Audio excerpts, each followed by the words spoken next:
Yeah. I have another friend here. And I love it. It's like Sarah's recording on the weekend. Bye, sweetie. Bye, darling. I'm going Bye, out to Lisa. American Hotel. Come to American Hotel tonight. Okay. Am I going to see you tomorrow? Bye. We have a full house here in the Hamptons this weekend, people. Just okay, do your thing.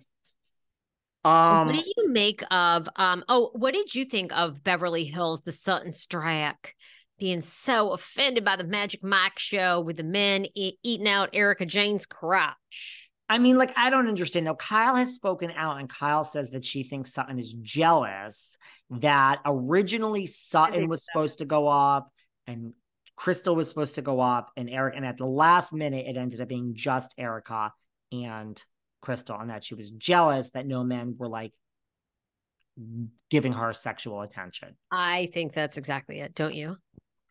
I mean, listen, I mean, look at Erica Jane climbed on that bull and rode it, honey. Like, I've never seen a girl ride something in my life.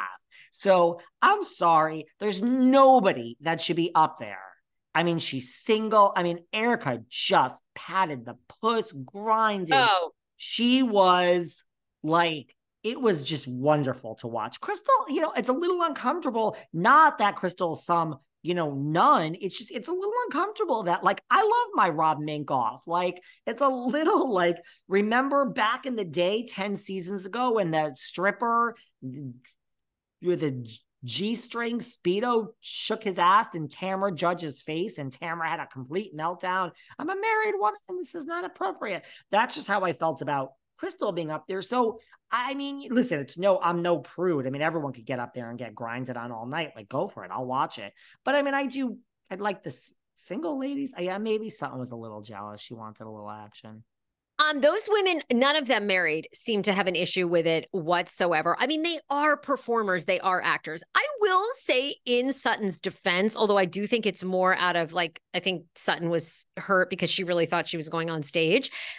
I will say it was a little, those Magic Mike shows I've been to, and I've been to Thunder Down Under for bachelorette parties. I mean, they are like a little raunchy. Like, it is sort of awkward when they are like in your crotch. And actually, I even had a live podcast show in Rockville, Maryland for my fans. And it was my bachelorette party. And we had strippers, and they did like lift us up and throw us up. And then I think they did, my co-host, I think one of the strippers did like mock, like eat her out. It was kind of weird. I do think it was kind of strange. It is like a little, it's fun. And I like, certainly my husband would not be intimidated by that at all, but it is like a little grotesque. I get what she's saying. I mean, I was much more turned on by Usher, serenading more. And I mean, that was just like, you two don't even get a room. Just fucking do it here. I mean, Kenya is drop dead gorgeous.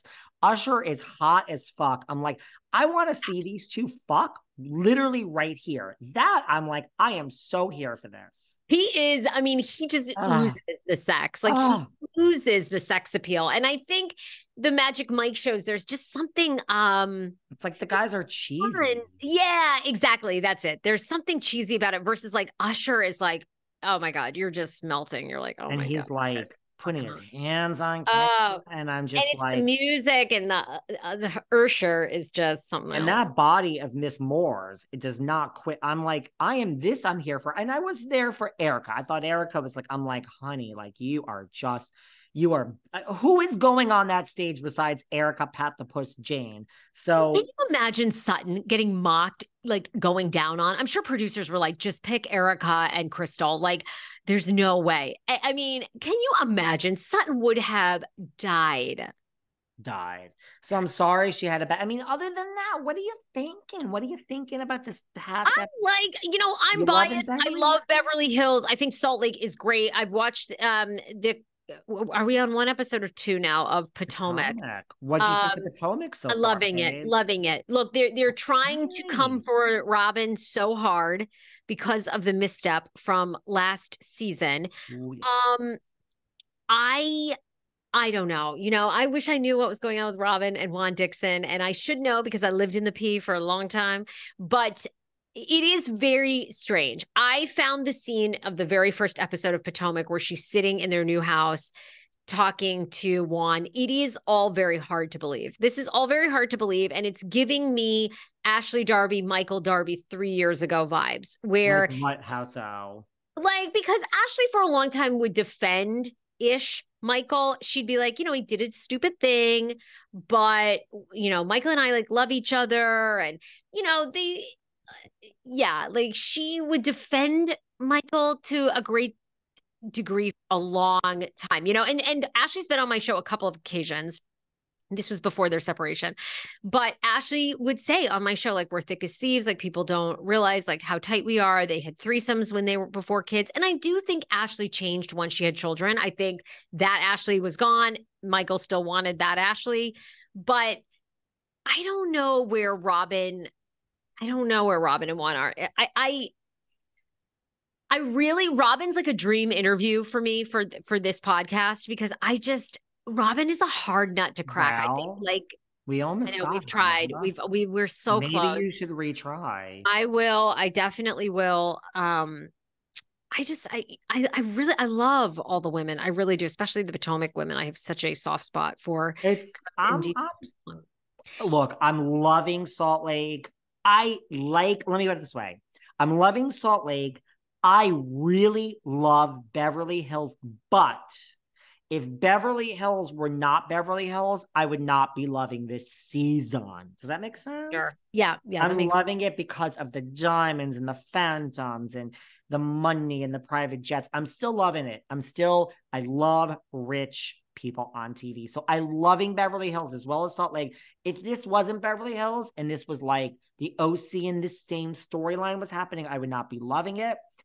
And so far, right, we're 2 episodes into Potomac, or 3. I am liking Potomac, but I'm like you. I'm very cautious. Like, I'm optimistic it's going to be a good season.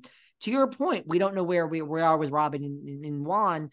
We better know, Sarah, by the end of this season, we better have a real understanding and look about why Robyn is sitting on the side of a fucking street corner crying. Because if this season ends and we're left with the crumbs and dancing around with Robyn and Juan, we're going to have to get rid of you, Robyn. We got to see it this season, girl. So we are optimistic. Keep going, Robyn. You're onto something. Keep pushing through, girl. I have news for you. My prediction is we are going to get 0 answers, because there's clearly Robyn and Juan do love each other. I think they've been together since like way back in the day, and they've been through everything. They've been through being multimillionaires to being dead ass broke. Okay. Oh. And now they're building themselves up again. I don't think Juan has a coaching job. I don't know if he has a prospective coaching job. I'm going to, hedge my bets here and say he will get hired again. But I don't know, that whole cop and state, like, kind of fake